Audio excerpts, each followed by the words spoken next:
Bueno, el enfoque holístico, dialéctico, implica también no solo lo sistémico.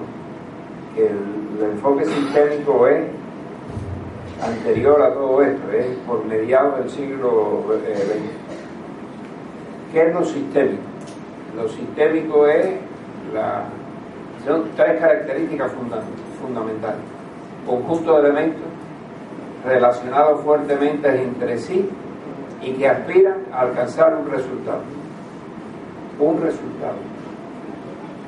Repito, conjunto de elementos relacionados entre sí que buscan un resultado.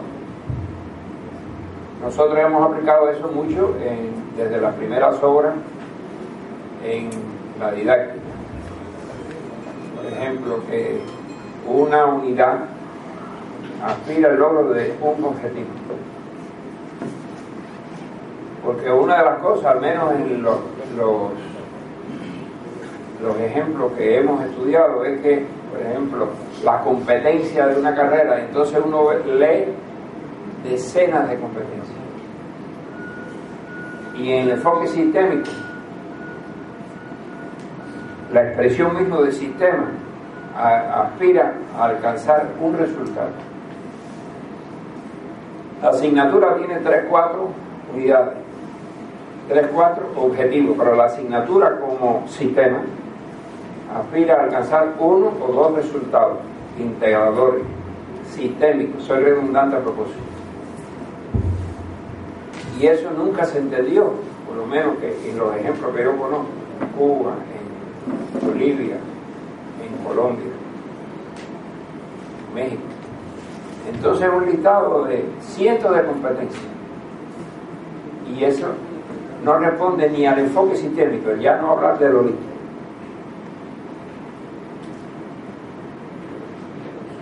El maestro tradicionalmente ha enseñado contenidos, a ver, un ejemplo. Es decir, precisado el objeto, el contenido es múltiple, pero el objetivo es uno solo. Y eso se debe no a lo dialéctico, sino a lo sistémico. Ahora bien, la respuesta dialéctica a lo holístico es lo holográfico. Me explico.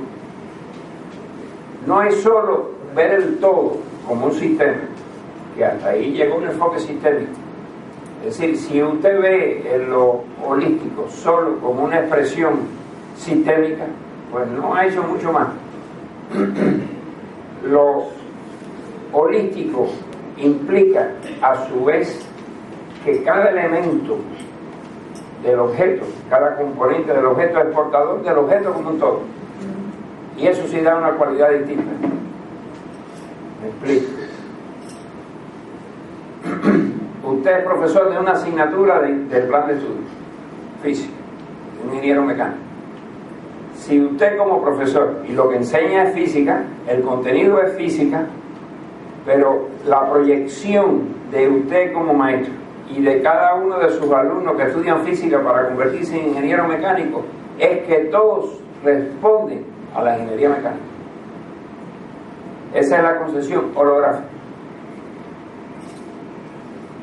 A mí me gusta siempre un ejemplo.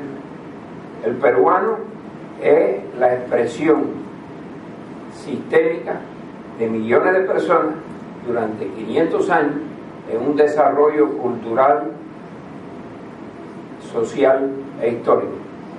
Pero cuando usted coge un peruano y lo traslada a España, él solito es peruano. O sea, es el resultado de la interacción sistémica y holística de múltiples factores, pero él es el portador en sí mismo de lo peruano. Otro ejemplo: el ADN de cualquier célula de nosotros, ella sola, el pelo, la saliva, la sangre, una escamita de piel, es de todo el cuerpo. Eso es también un enfoque holístico en su expresión holográfica. Pero volviendo a lo detectivesco, cada uno de nosotros en la voz, en en la mirada, en las huellas dactilares, en el ADN, es uno mismo. Millones y millones de células, y es una sola. Eso también es una concepción holística que cambia, que no es lo sistémico. Esa lámpara es un sistema. Se rompe un elemento y no enciende. En la concepción holística no es así. En la concepción holística, incluyendo lo sistémico, porque repito, no lo excluye, cada uno de los elementos, claro, en el sistema, interruptor, cable, el bombillo mismo, con el enfoque sistémico de esa ingeniería, un elemento se elimina y deja de ser. En el enfoque holístico, y eso es un reto para la ingeniería, cada uno de los elementos es portador de la concepción general. Nosotros los maestros, lo que tenemos que lograr es que cada alumno sea alumno de la universidad, con sus propias características. Hay que definirla, hay que buscarla, hay que caracterizarla. Claro, la enseñanza tradicional, bueno, ya el esquema aquello de los cuadros, el profesor enseñaba contenidos, ahora nosotros enseñamos contenidos y objetivos. Y el objetivo, esa dialéctica de contenido y objetivo, de lucha y complementación, va buscando esto que estamos explicando, ese enfoque holístico y holográfico. Y claro, es complejo, claro que es muy complejo. Además, ese contenido que expresa el objeto en su análisis, que se sistematiza en el objetivo, tiene que velar constantemente el contexto, porque ese contexto es el que en su actualización, el que va transformando el contenido del objeto y el logro del objetivo. Y entonces usted se va dando cuenta de lo difícil que es esto, pero esa es la expresión que estamos tratando de buscar desde lo complejo en el desarrollo de un proceso consciente cualquiera. Pregúnteme, intervenga como el joven, porque ahí es donde está la esencia del nuevo enfoque. No es que sean 12 componentes o 4 leyes. La cuestión es ver eso en su interrelación permanente. ¿Por qué los fractales? El fractal es como un copo de nieve. La célula de la nieve es un elemento muy pequeño, pero que va estructurando en cada uno de sus lados un elemento similar al anterior. Y así se forma la nieve. No por una asociación de copos, sino por una estructuración en donde al final cada componente se relaciona con todos los demás componentes. Con todos los demás componentes. Un ejemplo, la medicina. Y te duele la cabeza, toma cafeína. Y ya resolviste. No, esta cosa es bastante más compleja que eso. Todo está relacionado con todo, que no quiere decir que usted toma aspirina cuando le duele la cabeza. Pero no piense que con eso va a resolver el problema. El problema se resuelve en una visión compleja del ser humano, en donde lo espiritual, lo subjetivo está presente siempre, siempre. Ahora está de moda el cerebro, que sí, 4 lóbulos del cerebro, y este está dedicado a las emociones y el otro al razonamiento. Sí, pero no te olvides que el ser humano es una cosa única y que el cerebro es un instrumento de ese ser, porque algunos creen que resolviendo la problemática patológica del cerebro el individuo va a ser sano, y no es así. Que no quiere decir que esté en contra de una corriente de la psicología, estudiando el cerebro y su estructura, como si con eso solo vamos a resolver las enfermedades del hombre, que cada día son más complejas. Cuando ya fuimos capaces de vacunar contra la viruela y desaparece la enfermedad de la viruela, vacunar contra tal cosa y desaparece. Sí, pero esas son las enfermedades más externas. Pero la locura, para que usted entienda bien qué es lo que hay ahí, y todo se reduce al cerebro y sus estructuras, no.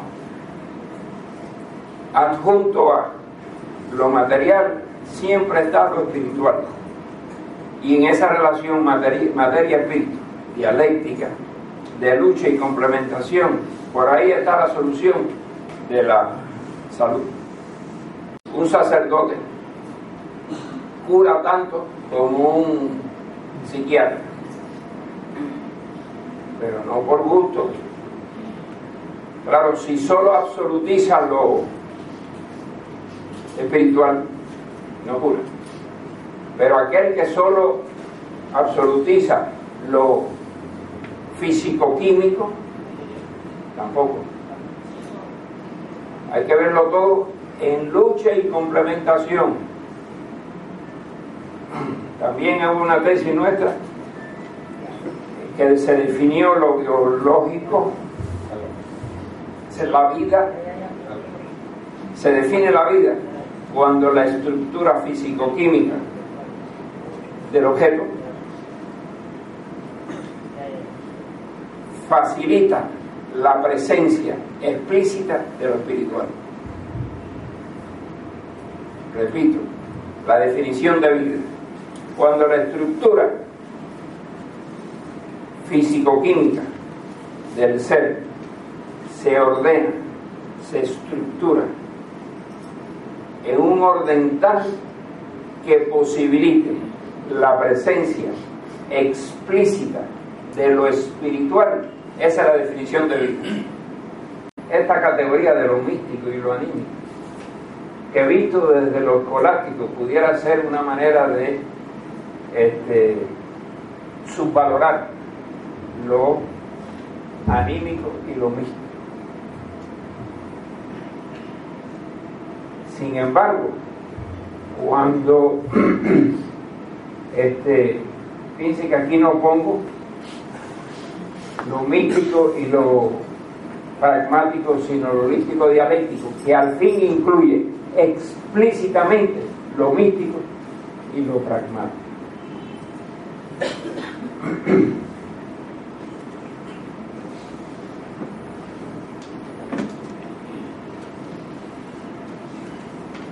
Vamos a individualizar la explicación. ¿Qué actitud más mística, más espiritual y más plena que Che Guevara?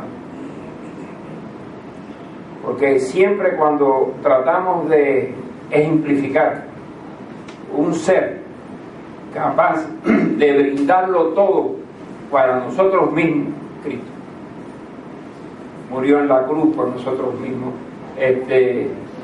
tratando de eliminar los pecados. Todo eso es cierto, válido y ejemplificador, incluso para las nuevas generaciones que pasan de momentos de negación, incluso absoluta, porque tú hablas de que eres padre, que tienes esa vivencia, pero todavía eres relativamente joven. Los nietos que vamos viendo cotidianamente, claro, también la adolescencia lo que hacen es negar por principio todo lo anterior. Cuando entran a mi carro y yo tengo música de los boleros y esas cosas, hacen así. Es decir, esa veneración por lo místico que aprendimos a odiar con el positivismo, nosotros tenemos que rescatarla, porque forma parte de nuestro ser, de nuestra cultura, siempre ejemplificado a través de prohombres, pero prohombres Mandela también, el Che Guevara, Cristo. Podemos cuestionar si la figura histórica de Cristo existió o no, pero lo que no hay duda es que la ideología cristiana, eso forma parte también de nuestra mística, que hay que defender. Porque cada vez que las sociedades entran en procesos revolucionarios, que llevan de por sí, porque si no, no es revolución, la negación con fuerza de lo existente, pero que no nos excluya, elimine las raíces. Las raíces también son complejas, la de los pueblos originarios, la de los españoles, pero eso hay que conservarlo. Y la espiritualidad de los pueblos y de cada uno de nosotros forma parte de nosotros mismos. Entonces, la mística y la pragmática, porque también ahora al negar el constructivismo ya no se puede hablar de competencia. Eso está hoy, en estos momentos, en Bolivia, con una fuerza tremenda. ¿Por qué, señores? Un sujeto que no es competente, ¿para qué nos sirve? ¿Para qué nos ayuda? Por un lado estamos diciendo que si exageramos la competencia como expresión de la lucha en el mercado en el cual el hombre es el lobo del hombre y se excluye, eso absolutizado está mal. Pero nosotros queremos que nuestros profesionales sean competentes, que resuelvan los problemas. Pragmatismo, sí, está bien, pero eso tenemos que ser capaces de vincularlo con la mística. O sea, la pragmática y la mística tienen que ir juntos. ¿Y eso cómo se logra? Con el maestro, dando el ejemplo. Es un maestro que enseña matemáticas pragmáticamente, porque aprende a resolver problemas, pero que le enseña a sumar a los estudiantes, de modo tal de que cuando ellos sean contadores, el libro de los impuestos y el libro del dueño coincidan. Y eso es mística. Entonces, ¿dónde está la solución? En la lucha y la complementación. O sea, nosotros no podemos excluir por científico la mística. No, señor. Y si ahora eso adquiere una trascendencia ordenada a través de los ordenadores, bienvenido sea. No lo absoluticemos, porque la vida es compleja, aún con los ordenadores, y seguirá siendo compleja, quizás más.